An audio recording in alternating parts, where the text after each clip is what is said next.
oftentimes, and most times when we travel across the country and we are talking about us, it's so hard to get us to believe the positive facts about us.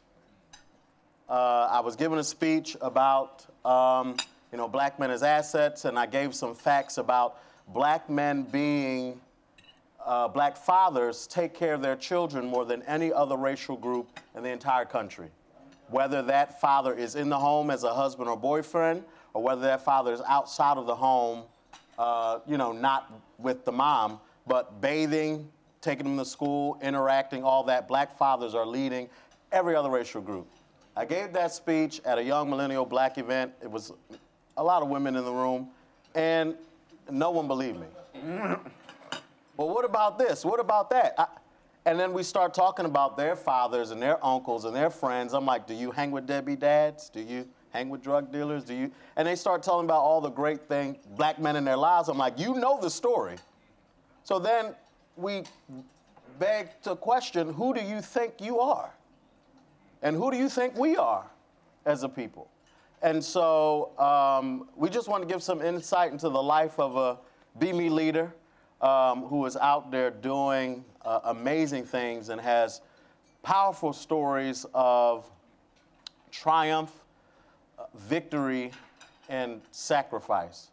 And I've heard both these brothers speak and bring me to tears, have spoken to them both privately, but then when I heard them publicly tell their story, I'm like, I know that, but I don't know why it feels so much more powerful when you shared it in an open forum. So first, if you could just introduce yourselves, give us some background on you, your story, why you're here, why you give back, why you got the award.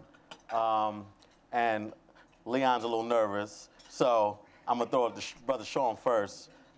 Give us your intro, and we'll get into questions. I don't want to do much of the talking, so I want you to really give us your heart, brother. Don't hold back. Okay, so I just want to be clear. So first, what up, dope? What up, dope? What up, dope? What up, dope? Okay, but I want to be clear about how you want me to talk, but you want me to talk just an elevator kind of pitch. 5-7 minutes. Yeah, okay. So my name is Shawn. I'm Shawn Blanchard. I am from Detroit, Michigan. Man, it's a pleasure to be here with all of you guys. And so I'm just going to start from the bottom, and then we'll come all the way up to present day. We'll just do it that way. I think that I heard somebody else say it yesterday or today, but it's really important to talk about the journey and not just about where we are right now. Yeah. We can talk about today, right now. I've talked to guys about custom suits. Okay, I have a book, all this kind of stuff. That's great. All those things are wonderful. We'll get to that stuff, but if we don't talk about the journey of how a brother got right here, it means nothing. And I also want to speak about it in reference to when good brother Travian talks about asset framing. I want to make sure that we can understand this story in two different ways in the elevator form. So I'll start out like this. I'm going to start out by talking about it from just a deficit standpoint of just understanding the facts, because facts are facts. When I was born a crack baby. So my mom was doing drugs, and while she was doing drugs and whatnot, craziest thing, she was with my father. My father actually caught her. And when my dad caught her, I mean, he wasn't doing it. But when he caught her doing it, my pops kicked her down a flight of stairs, man. And so, like, as a result, there was a lot of violence going on throughout my mom's pregnancy with me. So when I was born, not only did I have drugs in my system, but my left eye was completely shut. So I came into this world, and we got obstacles. So they gave me to my grandparents, not because they were fighting over who wanted me, but they was more like, I don't want them. I don't want to deal with it. They were a little bit too busy or whatever else, so I kind of got kicked to the side, but that was a blessing in disguise, right? So I had a grandmother that raised me, and a grandfather too. And I have 7 brothers, man. 3 of them are actually dead, and 3 of them have been to prison. My oldest brother is considered one of Detroit's most notorious drug lords, and he actually has life in prison right now in California. It's kind of hard to see him, and he has 11 children. It's kind of rough. So, but I always had my grandma, man. It's crazy because I had issues when I was little. I had bladder issues. So my bladder issues, I would piss on myself every day for like the first 7 years of my life, man. It was kind of rough when kids are cruel So they would just tease the hell out of me. It wasn't cool, right? But I remember my grandmother telling me, man, she said, I went downstairs one day to tattle, and I told her, you know, they're teasing me. And she said, you know what, baby? You smart and handsome. And it was the first time I heard something positive about myself, but skip that, I'm gonna keep going. My grandmother, man, I remember when I was 12 years old, she's a rock of my life, my everything, and she died. Now, when she died when I was 12, I want you to know, my dad's not around. My mom is a shoplifter. I don't see these people much. And my brothers, I just said what I just said about my brothers. So grandma's gone and I'm 12. At 12 years old, I had no more rules, man. I did not have to go to school if I did not want to. I could leave Monday, come back Friday, everything was cool. Granddad sent me, what's up, little nigga? What's up, big nigga? And everything was cool. So going into high school, I remember being in the ninth grade. In the ninth grade, I remember my brother Mike died. He got shot up in a drug transaction. His twin was already dead. I remember a couple weeks later, my dad died. I remember a few months later, my oldest brother got shot up 6 times by the police. He didn't die, but that's the one that has life in prison. So even throughout high school, man, it was, I got to a point where I had to take matters into my own hands and raise my younger brother. So I raised him when I was 15. I was going to parents-teacher conference for him. I started selling this, slanging that, because I was selling crack when I was 11 years old and driving across country on shoplifting excursions with my mother. So by the time I'm in high school, man, I'm doing bank scams. I'm selling weed. I wasn't selling crack no more because weed was a little bit better. So, and I was also doing jewelry scams. I had all kind of scams, man. And so because I didn't want to just make ends meet. That wasn't how my family lived. When I come from a line of bosses, man, so my brothers were actually, they had a lot of money. So, are we live, right? So my brothers had a lot of money. So basically, you know, that put me in a position where I wanted to have a lot of money, so I did what I had to do to get a lot of money. From there, man, you know, and then by the time I was 19, man, I'll just say it like this. By the time I was 19, I found myself in jail, man. And it was crazy because, you know, that was the first time I was ever on TV. And I remember just seeing myself shackled with shackles around my wrists, shackled to my ankles, and just understanding that, man, I said I had 3 brothers, 3 are dead and 3 have been in prison, and now I'm joining the tribe. So I'm gonna back up a little bit and kind of fast forward through it again and say, you know, all right, that was the deficit part.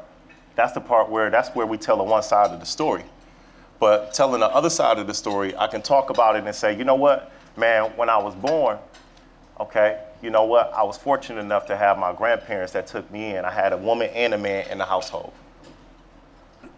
And when I was, not only that, man, they loved me so much. My grandmother, she gave me my first words of aspiration that I understood about myself. She told me I was smart and handsome to the point where I believed it, and I brought her an amazing report card every single time I had a report card. On all the state exams, on every single area, I was in the 99th percentile of everything, every single time, all throughout elementary and middle school. So even when she parted from this world, I had a foundation that was crazy. I had an education foundation and a drive that was crazy that couldn't be replaced because that's what I believed that I was. And so with my mom being a shoplifter, you know, and my brothers doing what they're doing, making money, and my dad working in the plant, which I hate the plant, but he's working in the plant, but he's a foreman, I understand that I come from a line of bosses. Mama was an entrepreneur. Big bro was a CEO. My dad, if he gonna be in the plant, he's the top of the food chain. I come from a line of bosses. You gotta understand. A lot of times we can look at it from that negative aspect, but I'm looking at it from the positive aspect. So what does that mean about Shawn? I am a boss, right? So now I understood that when I started to say, when I'm 15 and I say, I'm gonna take care of my younger brother, I'm going to parent-teacher conference for you. I'm gonna be the example. I'm going to school. Nobody's waking me up, but I'm waking you up. My motivation was to make sure that I was helping him, and I had to be whatever I had to be. So I didn't need a mentor. I was one. And because I was forced into that position, I made sure I did it well. So because of that, I met a wonderful woman in high school. She was a counselor. She was gorgeous, and she propelled me. Yeah, you know, she was. I was gonna fast forward over that. She was bad, bro. Yeah. What up, though? Sir. Okay. So the thing was, Come back. So basically the thing was, what happened, man, she went to the University of Michigan, and I didn't know anybody in college, but I said, you know what, man, wow, you know, she told me she was a AKA, I thought that was also known as. But, so, you know, what I did, I just leveraged everything she said to me. I just did it, man. She told me to take the ACT. I was looking for A, and I was gonna kill him. So whatever it was, I just did whatever she wanted me to do, man. And I messed around. And, you know, God is good. I ended up at the University of Michigan. Okay. So while at the University of Michigan, even me going to jail at 19, that was the last time I ever did anything illegal, man. It was crazy because I remember being in the cell, shackled up and everything. And how do you make it to college and then go to jail, right? That was silly. Right. Smart guy. Right. So, but that was what I needed though, right? So because at that point when I looked up and saw myself on the TV, I was like, you know what, never again. Never again, not I. Man, I graduated with a degree in mathematics and economics. I got my master's degree in secondary math education. When I went to New York City, I co-founded a young man's organization and sent dozens of young men from the South Bronx that grew up just like me off to college. I ran the high school math department and took it to the top 5% in New York City with respect to closing the achievement gap. Okay. I saw these young men in this program, and one specifically, I actually adopted him into my own home when I was 27. He came to me smoking weed, selling weed, stealing cars, and by the time he graduated, he had a 3.8. He was class president. He was even serving in church. Okay. This young brother got accepted to every college he applied to with a 29 on the ACT and had a full ride to the University of Michigan in Morehouse. Okay. How about that for a crack baby? So I say that, and then I went off. I wanted to come back home. I wanted to come back to Detroit and whatnot and do some things there. From there, elevator this thing up. I don't want to go too deep into this because I'll let the questions come out. But what I did from there, when I came home, man, I started a fitness company, and that's why I actually became a part of Be Me, from a fitness company where I had hundreds and hundreds of people in Detroit networking and working out, and I was in law school at the time as well. And what I also done, I was actually appointed in the mayor's office as the director of youth services for the city of Detroit, where I actually ran the mayor's youth initiatives to actually employ 5,600 kids in the summer youth employment program with a $7 million budget. Also started a citywide.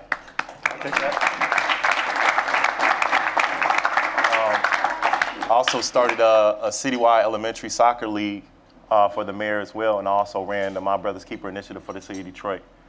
And in doing that, all while doing those things, I was also still adopting and mentoring other kids. And I also, I was actually writing a book while I was actually in the process of doing it. And it's actually called How About That for a Crack Baby? All right. Keys to Mentorship and Success. See me afterwards. See me afterwards. But I also becoming an author. I didn't just want to be an author of a book. I had a publishing deal, but I turned it down and created my own publishing company. What up, though? What up, though?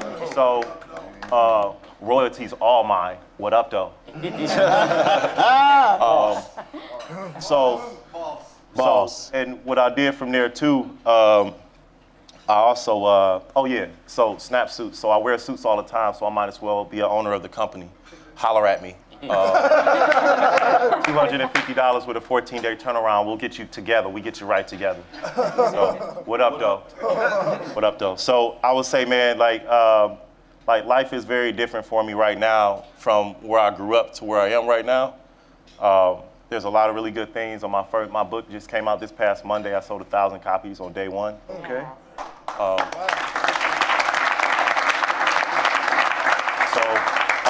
I've also been fortunate enough to be featured in CNN and Essence and all these other places. And so far, Black Enterprise, Jet Magazine, Essence, Uptown, Sheen, and a number of other ones are actually going to be running my book in it and I was just on the cover of a number of newspapers in Michigan as well, and also in about 7 other cities. So, what up, though? What up, though? Give it up for Shawn.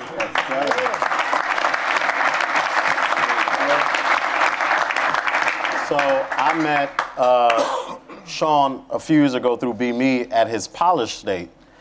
And when we have our, brother-to-brother moments, and he'd tell me, yeah, I've been to jail, I sold drugs. Like this guy? It's like, dude, your blazer's pink. You can't teach Sunday school, let alone rob somebody. But I love sold drugs. I don't no, but wait, but I appreciate how he flips his story and used the negative, the things that could have held him down to actually lift him up, and I really, really love that aspect. But want to get into Leon's story because you're resilient. Amen. And the young people that look up to you and I mean, he'll say, come around for a couple hours. They end up staying at his house the whole weekend. They just, are gleaning from you, and the power behind your story is just amazing. So why don't you just share with everybody who Leon Ford is? Appreciate you, bro. Well, my name is Leon Ford. I'm from Pittsburgh, Pennsylvania.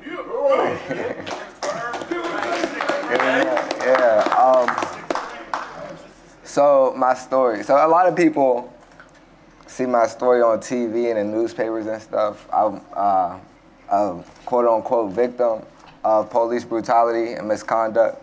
I was actually shot 5 times by a Pittsburgh police officer, which left me in a wheelchair. Growing up, I had a good life.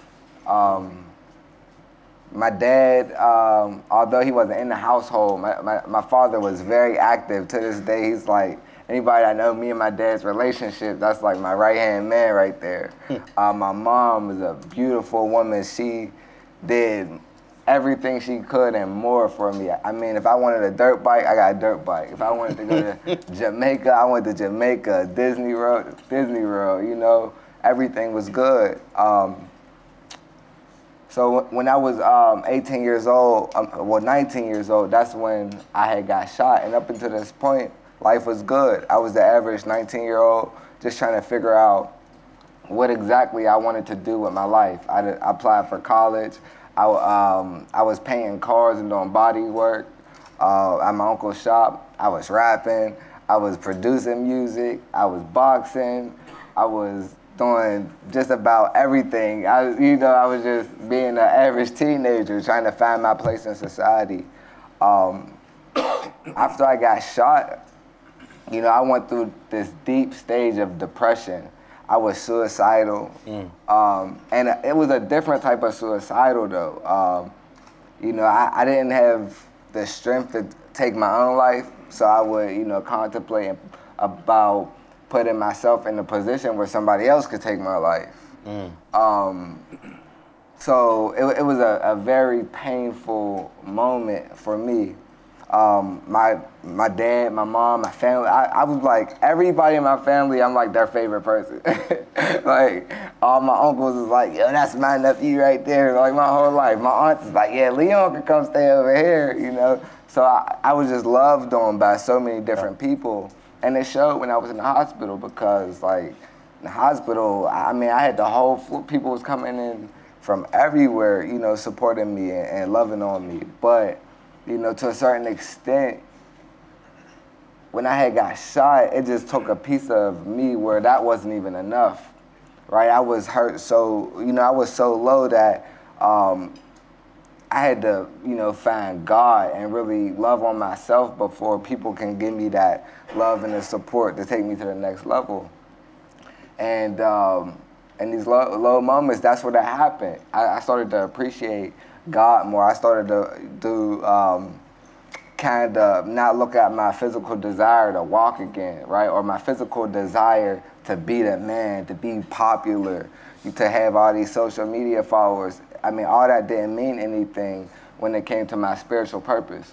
And I felt like my spiritual purpose always was to touch people, right?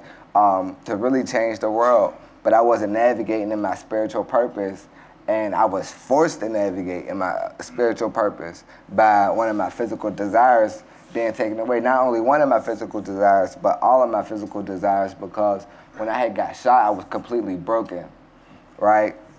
So in this little moment, I started to find my purpose. You know, when I would smile at the nurses and they would be like, wow, I was having a bad day, and then I came in this room and you were smiling, and now I feel good. I realized this was my strength. This is where my purpose lied. I remember, you know, when I got out the hospital, I was always like super independent, right? So I had, I was at my grandma's house, and my doctor's appointment was on the same street, but it was like 8 blocks down, and I was just mad just because of my situation. I was like, I'm going to my doctor's appointment by myself. So I had got to the corner, man. I tried to hop the curb. The first time I ever tried to hop the curb, I flipped out the chair. Right? So I was on the ground, and I was like, I ain't asking nobody for help. and the pop bus stopped, and I was like, oh my goodness, all these people on the bus, and the pop bus driver stopped the bus in the middle of the street and helped me in my chair. My grandma and them was looking at me like, look at this little stubborn little dude, right?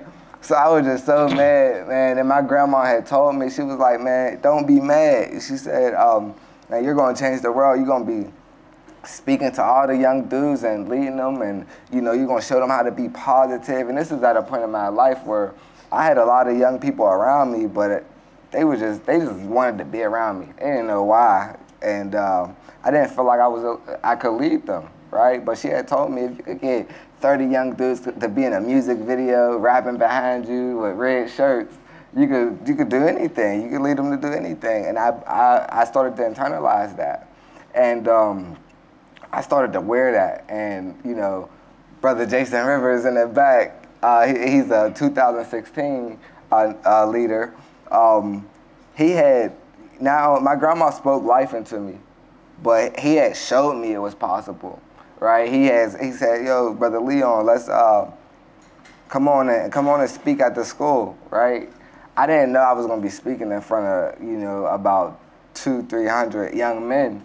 And I had never done it before. I was like, whoa. And once I spoke to the young men and I seen the effect that I had on not only young men, but people in the community at large, I was addicted to it, right? Because to take it back, when I got shot, man, I had an out-of-body experience. And a lot of people would think of a situation so traumatic as painful, but it wasn't painful at all. Like laying on the ground and having that out-of-body experience was one of my most peaceful moments ever. And sometimes, you know, when I'm by myself, I sit and I reflect, and I try to put myself back in that moment to feel what I felt. And the only way I could get that is by connecting with people, by making, you know, helping people and making them, you know, just feel that positive energy, right? And it's just contagious when I go around people and I smile and they smile and we just be smiling. Sometimes we don't even say any words, right? It's just powerful. So I got addicted to that, and you know, I understood the power of empowerment, right? Putting people in a position to win, putting people in a position to be powerful. So I decided, all these young men, they want to be around me. They don't know why, but they just want to come with me. So what can I do? How can I use my influence for the positive, right? So I decided to, all right, what do y'all want from me, right? And they just was like, I don't know, right? I said, do y'all like to read? They said, no, I love to read, by the way. I said, do y'all like to read? They was like, nah. I said, well, what if we found a book that, you know, y'all would be interested in? Would y'all read it with me? I won't put nobody on the spot, I promise. It was like, yeah, we got it. So we started to meet every Thursday. it turned into me not putting nobody on the spot to me saying, look, y'all, I know I said I wasn't gonna put nobody on the spot, but, you know, I feel like y'all can make money off of telling y'all stories. You know, I get paid to speak at universities and things like that, and y'all have powerful stories too. So what I need from y'all, I need y'all to stand up, and while y'all reading, y'all need to project y'all voice, and y'all read and look up and, you know, interact with everybody in front of us.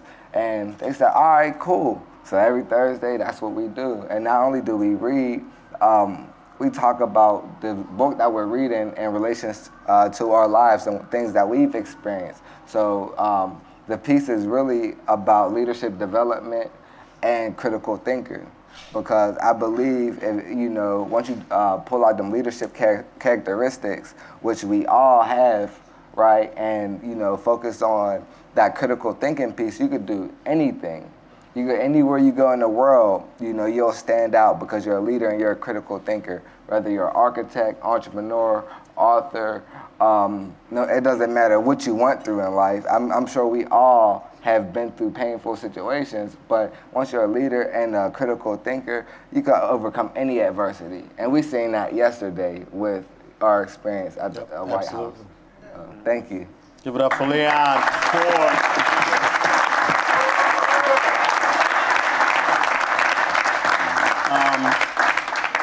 I want to get a handle on time, Brother Ruben. I don't know where you're at, but... That's some great boots, bro. Oh, thank you. Hey, Ben? It's 2:03. Okay. I think you go to 2:20 or something like that. Thank you. Starting with you, Brother Leon. Thank you for that. Starting with you, Brother Leon. Why are you not bitter? And I ask that because not only were you shot and paralyzed, but you were charged. Right. And throughout all of it, you were innocent, and they still tried to charge you. You beat the case. I'm not even going to try to speak as if it were me. But my question to you is, why do you smile? Why aren't you bitter? Why are you traveling the country, uplifting other young men with the biggest smile ever? And why? So I'm trying to think. So one of the things about me is, you know, it'll be a lie to say that I'm not bitter, because I haven't forgave the officers. I haven't forgiven the system that's in place that allowed this to happen to me. But I focus more on the assets, right? I focus more on the positive energy, and it's contagious, right? Some bad things happen to me. And I feel like, you know, to become stuck on these negative images is only going to leave me stuck, right? So the only way to change my situation is if I change it. And I can't really change too much by being angry and bitter. I have to, you know, really. And another thing is, when I wake up tomorrow, I'm going to be in a wheelchair, whether I like it or not. I'm going to work towards getting up out of it, but in reality, you know, when I wake up tomorrow, so this is not my happiness. My happiness comes from, again, my spiritual purpose. And once I navigate through my spiritual purpose, you know, I'm positive and I'm happy.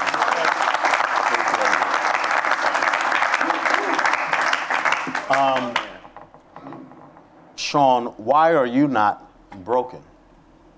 Because your younger brother, who you're supposed to be growing up with, called you dad. Your mom was this, your dad was this, your brother's all in jail. I mean, why do you wake up every day and do what you do and don't let what happened to you define what you do today? A couple answers to that. So first thing is, growing up, nobody, it's kind of like, I don't know tomorrow is a bad day. It's just Tuesday, right?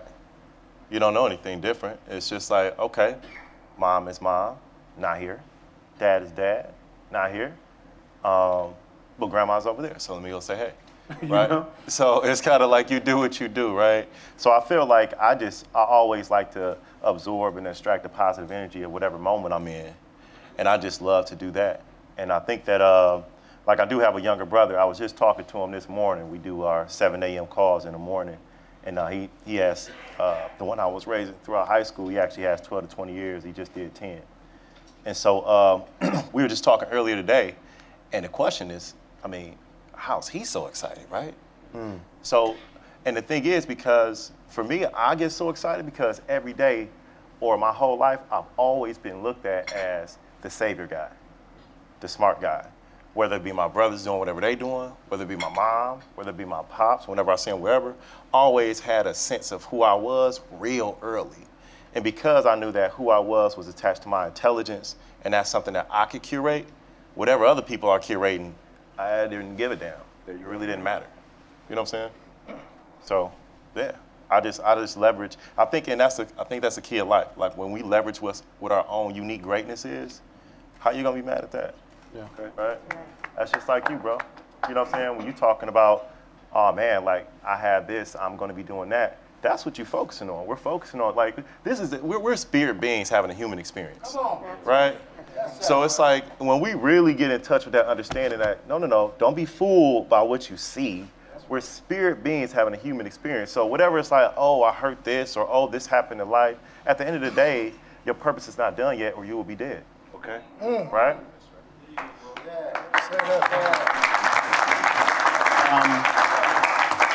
Speaking about leveraging and,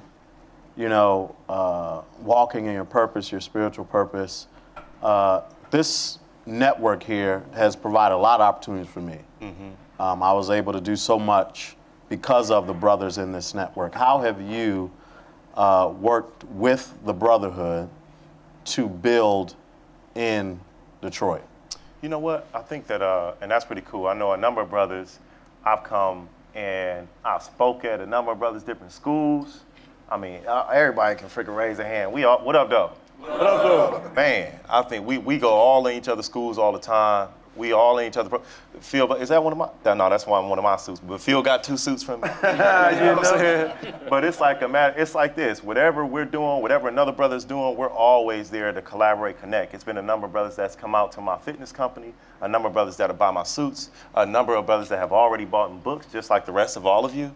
So that was supposed to be like, and then everybody would just buy the book. That's my job, but go ahead. Okay, that's it.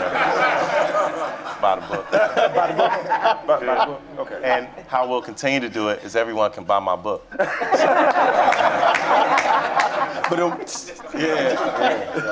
But yeah, man, we're really supportive, man, and that's why you can actually see it. I'm pretty sure that you can see that these Detroit guys, if you're new this year, it's like, man, these Detroit guys, they don't just come hang with each other once a year. No, that's not what it is, man. We always like, what's up, what's up? Even if it's not a Facebook status. I don't see my man Willie that much, but he be like, I see you, bro. You know what I'm saying? It don't even matter, you know? We always gonna be there. So this is great, man, and we're gonna continue to leverage. And Leon, I know that you got tons going on, but they don't know. How have you connected with the Brotherhood to build in Pittsburgh? And I know you got a project right now going on with Be Me. You can talk about that too, but how have you utilized the Brotherhood in Pittsburgh? And you can shout them out. Yeah. So, Brother Josh Polar helped me start 2 businesses within like the past, 6 or 7 months, bro? Okay. Josh, wave your hand. Josh, hey, yeah, put it up.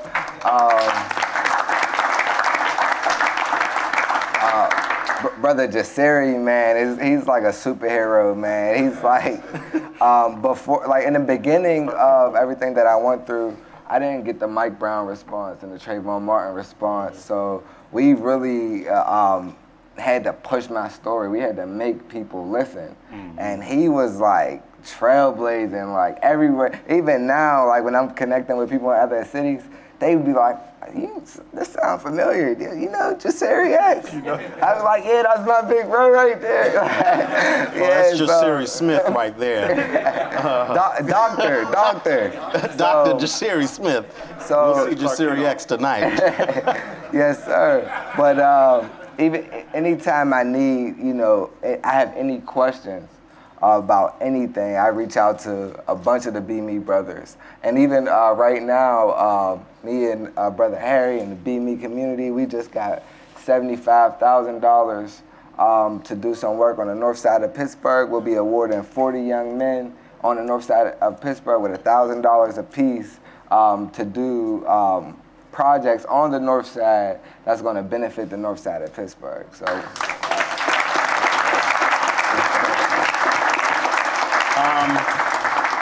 I got about 5 minutes left, so I'm gonna open up the floor for 2 questions. If nobody has questions, I have more questions, but Mike's over here. Any questions from the audience? Hey, people like your questions, man.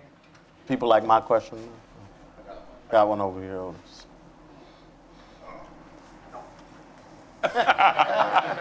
You got it.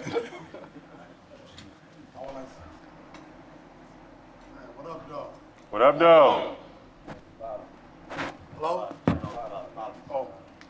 Give him the blue one. Give him the blue one. Give him the blue one. Okay, now.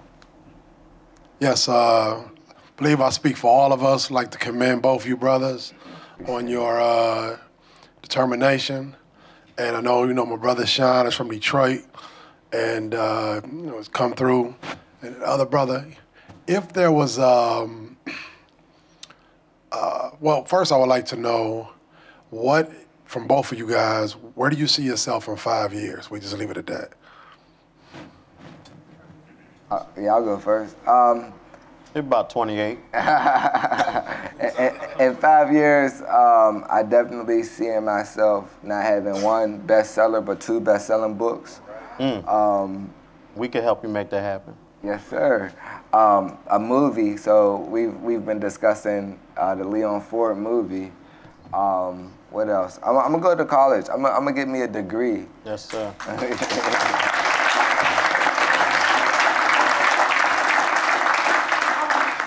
And we can help you make that happen ttoo. There's a couple professors in here, Dr. Truman. And that's the main focus. I'm sure there's a lot of branch off things, but them are going to be my main focus. Excellent. Well, I'm not good. Oh, we gotta let him respond. Oh, I'm sorry. Go ahead, brother. Well, first thing, this is going to be a bestseller. Yeah. It already is. Yep. And so the book will be a bestseller. Also, movie on the table too. So definitely looking at that. But what I want to do is, my book is not just about my story. It's about keys to mentorship and success. And I am the mentorship specialist. I want to hallmark that and make sure that I can make extreme impact in the lives of young people. So I have a number of things that I'll be doing. Everything I do has multi-purpose. So the custom suits, okay, great. I like to wear them, okay, great. I would like to make money from them, okay, great. But what that enables me to do is now, after I speak, when I'm speaking around the country, you get a suit, you get a suit, you get a suit, you get a suit. Oh, yeah. The kids, You know the kids. Not you all. Not y'all, the kids. But that's really cool though, because now it enables me to really turn up with my philanthropy as I'm speaking, giving books, workbooks, suits, providing mentors. I want to speak and not just leave you with just a spark of inspiration. I want to leave you with a different mindset that's going to continue to be built even when I'm not there. So eventually I'll also have a school for leadership and mentorship as well. Excellent. Rev? I'm so happy to know that one of the staff members live in Baltimore City. And I don't know if any of our brothers have the disease that I have. I'm not good with the social media. And so I like suits. And I would like to support my brother who's making suits in Detroit. I'm not from Baltimore, but I travel to Detroit. I dance in Detroit, and we all look good when we go out. I'm getting ready to get rid of all of my clothes line and start a new one, and I like to support your line. Thanks, man. So, what I found out from my brother Shorty, Short. He said that we got Shorty Short. Ooh, is it? Shorty Shorts. Is that he has all that information. It's all out there. Now I haven't used it, and I need to use it. I need to know the face of everyone that's in here, know their names and what they're doing. And from what I understand, we have that. Yep. And so I need help because I have a terrible disease. I don't know anything about social media. You got the book, right? You give them the book. I'm 66 years old. I was born in 1950. Man, I just don't know this thing. We got you. So you're going to help me out, Brother Ben. I'm going to give you a book with some numbers. No, I think I got a sister. There's a sister that lives in Baltimore. She said she would help. There we got it. Give Rev a hand.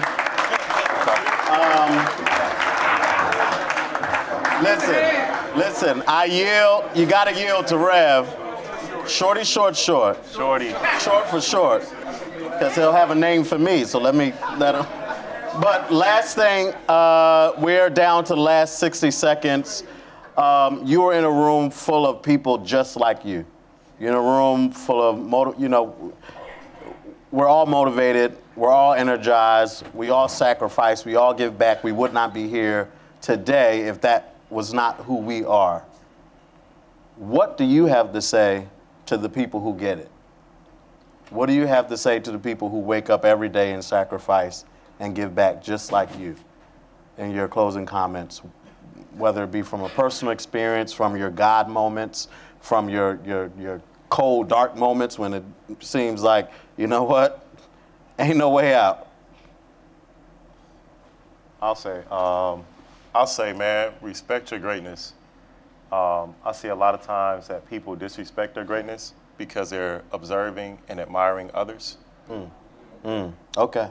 So, like a lot of times a guy can be 5'2", looking at LeBron James saying, I want to go to the NBA, when he should be playing the violin. Play the violin, man. So whatever your violin, play it and be great.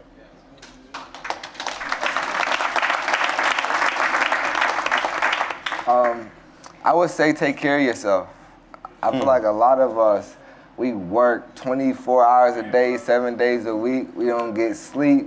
Everybody's pulling us 1,000,001 directions. And, you know,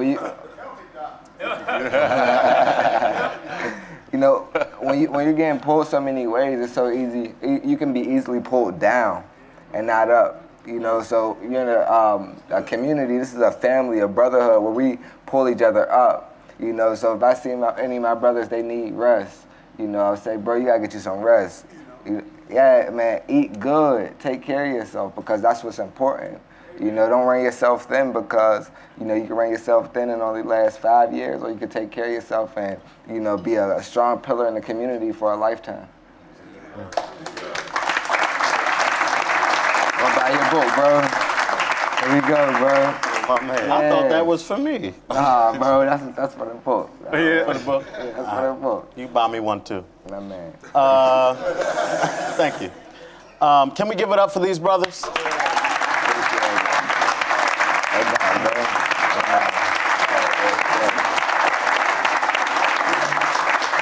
Hold the book up.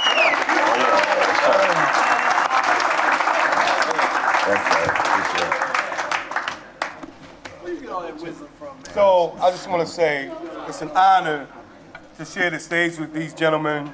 Thank you for setting this up and really giving us the opportunity to dialogue and have this conversation. I hope we get a chance to continue the dialogue before we leave this weekend, just so we can continue to build the relationship amongst each other. So at this point, we're going to take a quick break, 10 minutes only. Refresh your drink, maybe use the bathroom, check your social media, don't forget to tweet. And then we're going to come right back for the next session. So please, again, give a hand to our panel.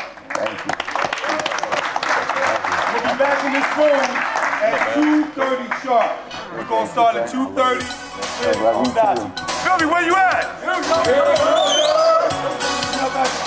All right, let's get, wait. Imagine faces of many lovers.